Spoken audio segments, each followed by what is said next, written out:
Essentially, Jesus was saying that the kingdom that Jesus was bringing might appear small and even insignificant by the world's standard, but it was going to grow into something greater than anyone could imagine.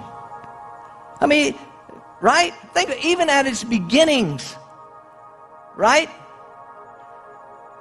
He doesn't come really in some flashy, spectacular way, but he comes humbly, even at his birth, right? He doesn't come born in a palace, but born in a barn. He doesn't come announcing it to the high and mighty, but to the lowly shepherds, right? He recruits fishermen and hated tax collectors to be his spokespersons. And before it gets any traction at all, Jesus manages to get himself killed because he won't play nice with the religious leaders. I'm telling you, everything about this movement was the poster child for how not to do a movement.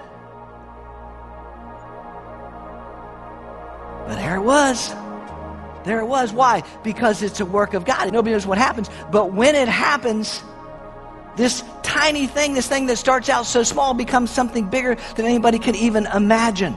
Listen, 1 Corinthians 15 says that within the first few days after the resurrection, 500 people have seen him and are following him. By the time of Pentecost, 40 days later, Peter preaches and 3,000 people come to know Christ as their Savior. And by the end of the first century, roughly 65 years after Jesus has gone back to heaven, we know historically that the message of Christ, the gospel, has spread into virtually every corner of the known world and beginning to spread beyond.